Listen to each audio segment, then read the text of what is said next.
नमस्कार everyone. 11th class का political theory का सेकेंड चैप्टर है फ्रीडम।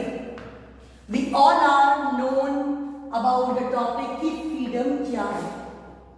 ये हमने जब आपकी first book constitution at work में देखा था कि राइट टू फ्रीडम में हमें कितनी तरह की फ्रीडम मिली है। बट फ्रीडम का कंसेप्ट क्या कहता है, फ्रीडम एक्चुअल में है क्या? इसको जानने के लिए सबसे पहले उन लोगों की बात करेंगे हम जिन्होंने एब्सेंस ऑफ फ्रीडम को रियलाइज किया। सपोज जब हमें किसी चीज का इंपॉर्टेंस देखना होता है, we just imagine the situation when the thing was not there.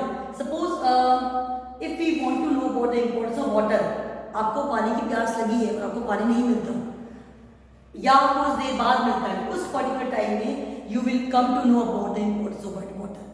तो जिन लोगों ने को फ्रीडम नहीं मिला या जिन्होंने वो सिचुएशन को फेस किया, सबसे पहले उनकी कहानी Nelson Mandela Nobel prize winner इनकी बात अगर करते हैं तो साउथ अफ्रीका में अपार्थाइड रणनीति के अगेंस्ट जो मूवमेंट हुआ था, he was the most prominent leader of the time, Nelson Mandela. He wrote the book Long walk to Freedom. उन्होंने अपनी एक बुक लिखी long walk to Freedom. In that book he wrote about his experiences, वो सारे experience जो उन्हें freedom gain करने के लिए या जो डिस्क्रिमिनेशन साउथ अफ्रीका में हो रहा है उसको डिग्निफाई समझाने के लिए करे, वो सारे एक्सपीरियंस उन्होंने अपनी book Long walk to Freedom में। बच्चों, whenever we are discussing about some particular personality or their writing or their book, at the time we should be able to know that what was written in that book, in what concern, and you need to learn the name of the book also. The book's name was Long Walk to Freedom. So, and what was their struggle against the apartheid in South Africa. South Africa में apartheid के against जो struggle हुआ, the book is telling about that. And the other figure was of Myanmar, Aung San Suu Kyi. Aung San Suu Kyi जो अपनी family से अलग रही, उन्हें अलग stay away from whom she was bound to live, and she wrote a book that was Freedom from Fear. उन्होंने freedom का मतलब बताया कि डर से जो मुक्ति है वो ही सही मायने में फ्रीडम है। When we are scared, हम डरे हुए हैं, हम अपनी बात को एक्सप्रेस नहीं कर पा रहे, तो वो फ्रीडम नहीं है। सो फ्रीडम क्या है? When we are free from the fear. So freedom from fear was the book which was written by Aung San Suu Kyi, who was from Myanmar. अब उन्होंने कहा, unless you can live free from fear, you can't live a dignified human life.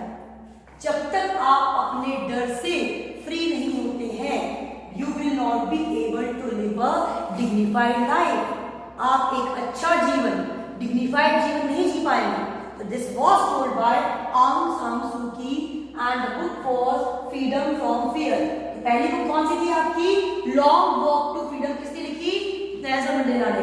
Second आंग San Suu की ने लिखी, that was Freedom from Fear।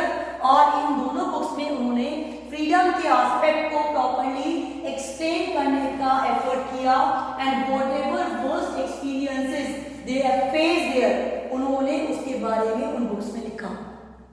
And what are the importance of these books? When someone is writing about their experiences in the book, then everyone will be able to come to know about that. उन book को जो भी लोग उनको पढ़ेंगे, जानेंगे, they will be able to know about the fact of the time. So it was a kind of revolution which can be sent to each and every part of the world. Now coming to the meaning of freedom, अगर हम freedom के सही meaning को देखें कि हम कहते हैं कि फ्रीडम क्या है, बोले हम फ्री हैं, स्वतंत्र हैं, ब्रिटिश से फ्री हुए, फ्रीडम हो गया। तो अब ये वर्ड जो है एक्चुअल में किस फ्रीडम को बताता है, तो इसका अगर हम मेन मीनिंग देखें, what is freedom? Freedom is absence of constraint. आप पे कोई रोक टोक नहीं है, आपको किसी बात के लिए कोई बाध्यता नहीं है, बाउंड नहीं किया जा रहा है, आप पे कोई बाउंडेशन नहीं है, कॉन्स्ट्रेंट नहीं है, रोक टोक नहीं है। That is freedom.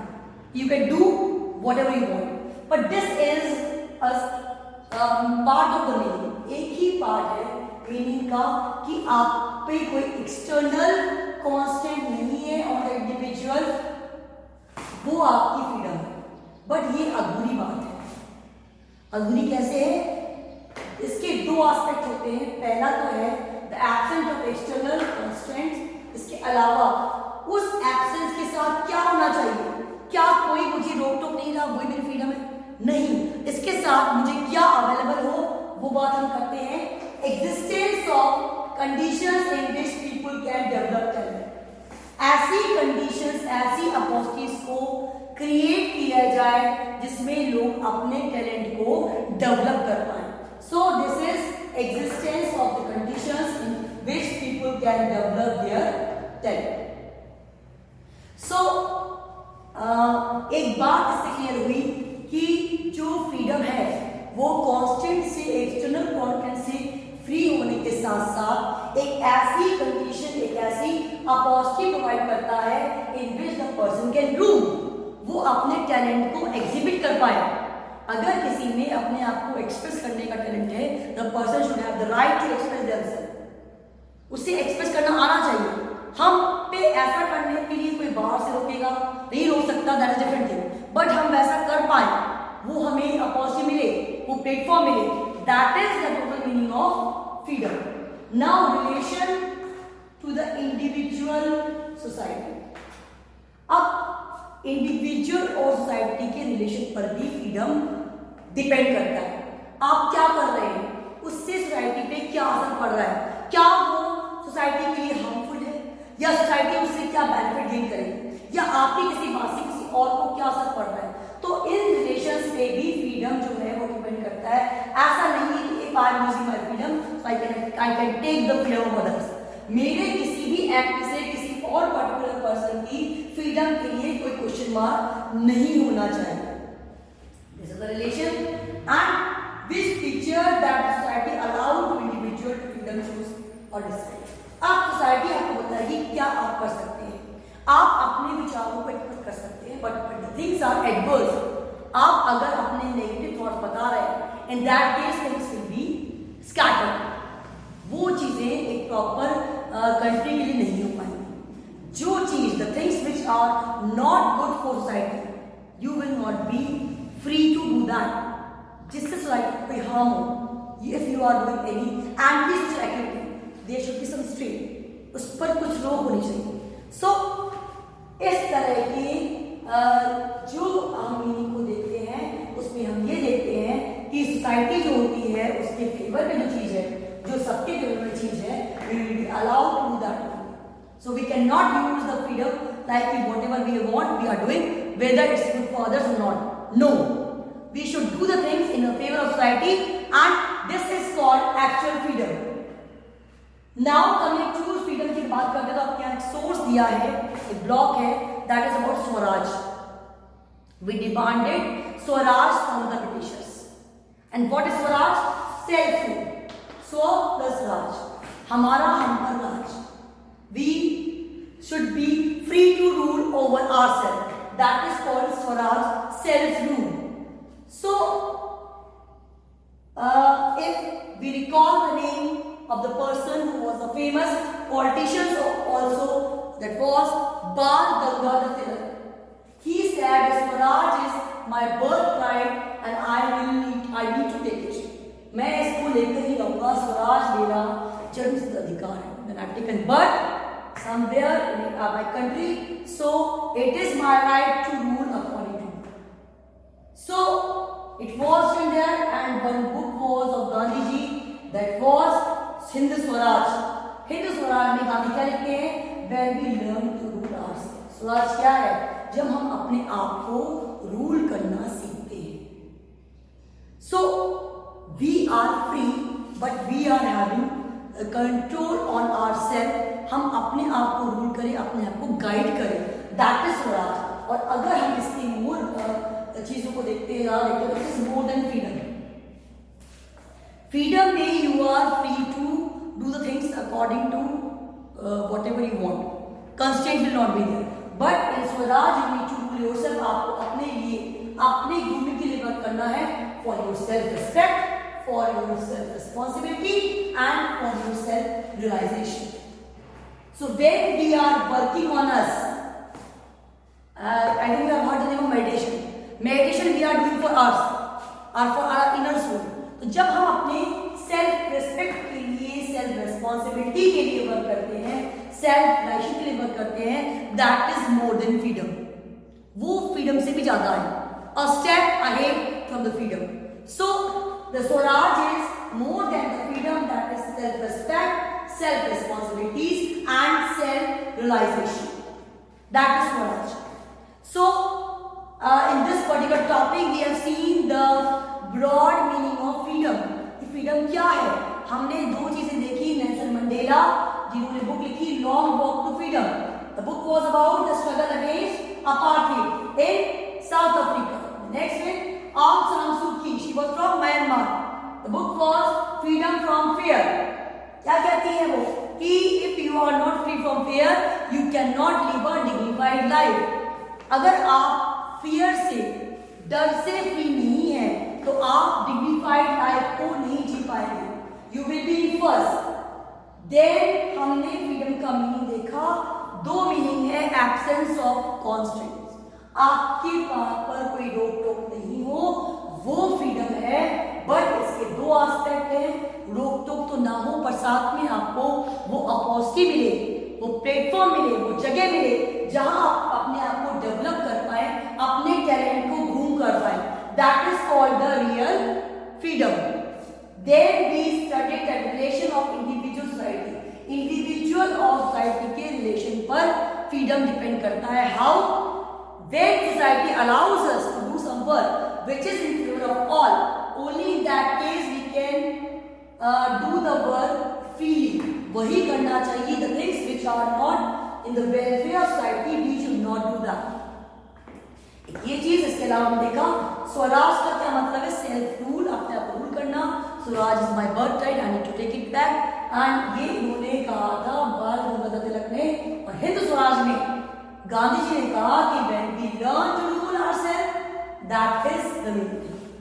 वो है स्वराज, जब हम अपने आप को रूल करना सीखते हैं. And it is more then the freedom. ये क्या है? ये सेल्फ रिस्पेक्ट, ये है सेल्फ रिस्पॉन्सिबिलिटी और ये self reality. So Swaraj is more than the freedom because we are going to rule on ourselves. Nobody else is going to do that. Nobody else is going to guide us. We are guiding ourselves. Then we are self-evaluating ourselves. We are respecting ourselves. We are understanding ourselves. That is Swaraj. So this was the topic. Do read the chapter Freedom from your book of NCERT. Read each and every line of the chapter. In such a manner you will come to know about the meaning of freedom more easily. Tomorrow we will discuss about few definitions of freedom so that you will come to know more about that. Definitions are telling the exact meaning, and from the definitions we can find some particular words which are describing the meaning of freedom. Apart from that, we need to learn the names of the authors and the books and what they have in their book and what were the main features and the specialty of that book. That also you need to write. And apart from that, today we have discussed the meaning of freedom, जो कि दो aspects से मिलकर बना है, वो भी आपको रिवाइज करना है. Questions can come MCQ type, one line questions. Write and correct the particular sentence. Sentence that suppose Nelson Mandela was the author of the book Long Walk to Freedom. This is the right sentence. If I say, like if I just change sentence that Mahatma Gandhi was the author of Long Walk to Freedom, and I need to underline the particular line कि क्या महात्मा गांधी की book है? No. Then I will say correctly right कि महात्मा गांधी नहीं थे, Nelson Mandela was the author of Long Walk to Freedom. So in such a manner ऐसे question आते हैं. Take the correct answers. Reasoning के क्वेश्चन की रीजन क्या है, उसका रेफरेंस क्या है, वैसे क्वेश्चंस आते हैं. When we will have the physical class, when we will come to school, we will revise the same questions. But still, when I am sending the link of CBSE, आप उसको खोलकर उसमें chapter wise questions कैसे आते हैं, you will get the idea of that. So do practice such type of questions. Here we can see we have discussed various questions like Nelson Mandela's book's name, Aung San Suu Kyi's book's name, and apartheid practice in South Africa. Savarika. These are the 1 mark questions. Hence was written by Mahatma Gandhi. Swaraj means self plus rule. Then the meaning of freedom, absence of constraint. Broad meaning, existence of conditions in which people can develop their talent. So in such a manner we have discussed so many questions, long also, short also and small also. So according to the mark you need to write the answers. Definitely I am going to send some video links which is going to give you more details about the freedom and about Nelson Mandela और Farsuki. आप उनको देखिए, उनके बारे में जाने. Then you can correlate with the topic of that. You can understand the things in more easy manner. So that's all for the day. Do revise the topic. Do read from the book of NCERT. Do read each and every chapter. And do note down the notes in your copy and do solve the questions whatever we are going to provide you in your notebook. So as far as class test is concerned, online test will be conducted. So 1 chapter of political theory and 1 chapter of constitution at work are given 2 chapters and all MCQs will be there. So you need to revise the chapters. Political theory is 1, introduction, and the constitution at work first, meaning of constitution. So you need to do the things accordingly. So that's all for today. Thank you so much. Do revise.